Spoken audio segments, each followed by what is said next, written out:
Well, howdy there, Internet people. It's Belle again. So today, we're going to talk about money, rates, the other big convention this week, and what it means to you. The eyes of most Americans will be turned to Chicago and the Democratic National Convention. But financial gurus the world over will have their eyes turned to Wyoming and a place called Jackson Hole.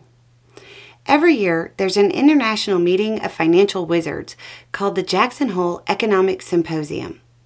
The event is closely watched every year, but this year, even more people will be paying attention. It's unlikely that the numerous presentations and papers will gather a lot of widespread coverage, but Federal Reserve Chair Jerome Powell is expected to speak on Friday. His speech will be watched intently. Recently, an overreaction to the Psalm rule being triggered led to a sharp market decline. Trump commented, quote, "Stock market's crashing. I told you so. Kamala doesn't have a clue." All caps. With that statement, in the minds of many Americans, he tied the stock market to his political opponent. The market then saw the best week it's had all year. The ups and downs of the market have led to intense scrutiny of interest rates. Many insiders are predicting a reduction in interest rates soon. Markets are already pricing it in, and many experts are openly calling for the reduction now. They will be watching Powell's speech, analyzing every sentence, looking for any hint of when those interest rate cuts will occur and how much they will be. If the economic commentators trying to read into Powell's speech believe anything other than a rate cut is coming in September, expect scores of articles and op-eds explaining how Powell doesn't know what he's doing.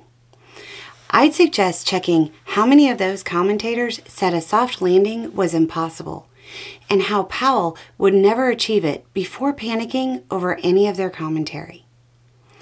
The good news is that the economists we talk to actually see rate cuts in September as being in line with Powell's strategy and think it's very likely to occur. So maybe we'll get spared the doom and gloom and hand-wringing. What does all this mean for you?